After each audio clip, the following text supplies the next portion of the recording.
Hello दोस्तों, कैसे हैं आप सभी? उम्मीद है आप सभी अच्छे होंगे और अपनी मेंस की तैयारी में लगे हुए होंगे। जैसा कि आप सभी को पता है कि हम प्रतिदिन एक मेंस के लिए प्रश्न लेकर आते हैं और उसका उत्तर लिखने का प्रयास करते हैं। इसी क्रम में आज एक बहुत ही महत्वपूर्ण प्रश्न को लेकर आए हैं जिसका उत्तर हम लिख रहे हैं और ये क्वेश्चन बहुत ही इम्पोर्टेंट है आगामी परीक्षा के लिए भी और प्रीवियस ईयर में भी पूछा गया है कई बार। ये प्रश्न है आपका अफस्पा AFSPA, जिसे आप कहते हैं armed force special power act. ये क्या होता है? भारतीय संविधान में निहित अफस्पा से संबंधित प्रावधानों का उल्लेख करते हुए इसके संदर्भ में न्यायालय के निर्णय को स्पष्ट करना है।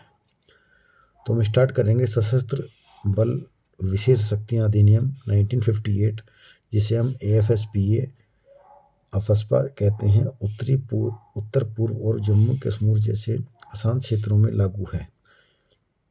2023-24 में इसे केंद्र सरकार द्वारा कई क्षेत्रों में आंशिक रूप से हटाया गया, परंतु सुरक्षा बनाम मानवाधिकार की बहस अब भी प्रासंगिक है।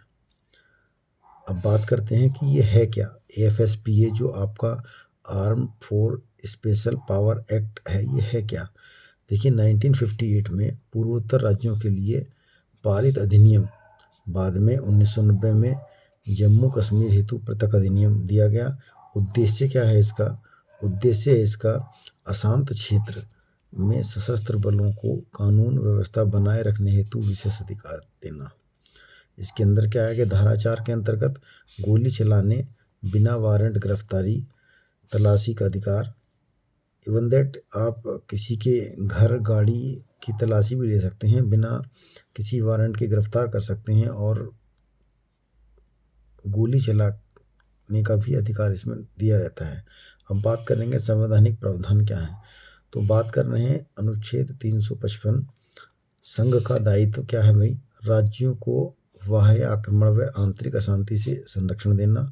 अफस्पा को इसी दायित्व की पूर्ति का उपकरण माना गया है। तो क्या माना गया है भाई? इसी दायित्व की पूर्ति का उपकरण माना गया है इसे, AFSP एक्ट को।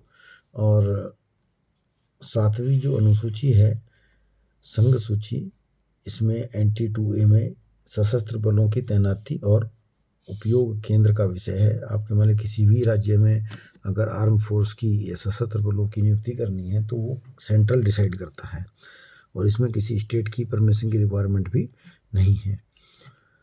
अनुच्छेद 21 जीवन और व्यक्तिगत स्वतंत्रता के अधिकार के तहत देखेंगे हम, कानून द्वारा स्थापित प्रक्रिया के तहत ही अधिकारों का हनन संभव है।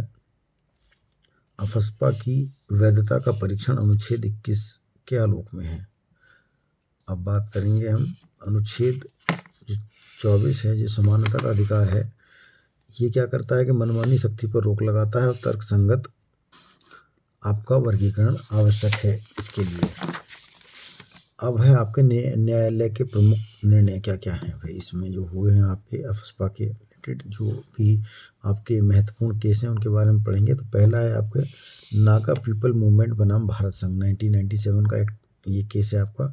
इसमें सुप्रीम कोर्ट ने कहा कि अफस्पा की संवैधानिक वैधता को बरकरार रखा इसने और कहा कि अशांत क्षेत्र की घोषणा न्यायिक समीक्षा के अधीन है। अब बात करेंगे EEV-FAM बनाम भारत संघ। ये क्या था भाई? आपको इसके बारे में पता होना चाहिए। ये था extra judicial execution victim families association और भारत संघ का एक केस था 2016 का। इसमें मणिपुर में जो फर्जी मुठभेड़ों की जांच का आदेश दिया गया था सुप्रीम कोर्ट द्वारा, और न्यायालय ने स्पष्ट किया कि अफस्पा पूर्ण प्रतिरक्षा नहीं देता, मानवाधिकार उल्लंघन की जांच इसमें संभव है। अब तीसरा है people's union for civil liberties मामले में।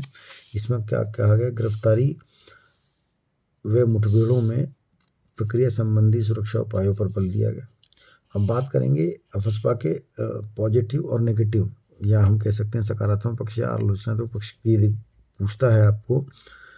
तो इसमें क्या बताएंगे भाई? सकारात्मक आतंकवाद व उग्रवाद से निपटने में प्रभावी उपकरण है ये, और राष्ट्रीय सुरक्षा और क्षेत्रीय अखंडता की रक्षा भी के लिए भी आवश्यक है। आलोचनात्मक पक्ष देखेंगे, मानवाधिकार का उल्लंघन के आरोप इसमें बार बार लगते हैं। धारा 6 के तहत अभियोजन हेतु केंद्र की पूर्व अनुमति दंड से मुक्ति की आशंका है। मतलब इसमें ये भी प्रावधान है कि अगर आपको आसपा के तहत जो भी घटनाएं घटित हुई हैं उससे रिलेटेड आपको सेना पर कार्रवाई करने के लिए, मुकदमा दायर करने के लिए केंद्र की परमिशन की रिक्वायरमेंट है, जिससे ये आशंका बनी रहती है कि अगर पूर्व अनुमति में अगर गलत कार्य हुआ है तो उससे बचाए जाने की संभावना अधिक रहती है। एक जीवन रेड्डी जो समिति 2005 में बनी थी, इसने कहा था कि भाई अफस्पा में संशोधित करने की सिफारिश की है। अब बात करेंगे इसके लिए एक उचित निष्कर्ष क्या हो सकता है। अफस्पा राष्ट्रीय सुरक्षा हेतु आवश्यक साधन है, परंतु इसका प्रयोग संवैधानिक मर्यादाओं में होना चाहिए। सुरक्षा और स्वतंत्रता के संतुलन हेतु समयबद्ध समीक्षा, पारदर्शी जांच तंत्र और मानवाधिकार प्रशिक्षण, स्थानीय पुलिस सशक्तिकरण आवश्यक है। तो आपने देखा, आज हमने बहुत ही एक महत्वपूर्ण प्रश्न का उत्तर लिखने का प्रयास किया है। उम्मीद है आपको ये क्वेश्चन समझने में कोई कठिनाई नहीं होगी। अगर कोई प्रॉब्लम है तो आप मुझसे संपर्क कर सकते हैं, कमेंट कर सकते हैं। और अगर आपको इस क्वेश्चंस के PDF चाहिए तो आप मुझे अपनी ईमेल ID कमेंट बॉक्स में लिख सकते हैं। मैं आपको 100% ये क्वेश्चंस के आंसर मेल करूँगा। ये जो क्वेश्चन है, आप बच्चों के मन में आ रहा होगा ये क्वेश्चन इतना लेंथी क्यों थे। ये क्वेश्चन उस उद्देश्य से बनाया गया है कि यदि आपको 120 वर्ड में आया तो आप कंटेंट को अपने 125 या 150 वर्ड में आता है अकॉर्डिंग टू PCS और UPSC, तो आप उसे कम ज़्यादा कर सकते हैं। कंटेंट में सारे पॉइंट कवर करने का प्रयास किया जा रहा है और जो इन्फॉर्मेशन ज़रूरी है वो इसमें रखी जा रही है। मिलेंगे कल नेक्स्ट क्वेश्चन के आंसर के साथ, तब तक के लिए धन्यवाद।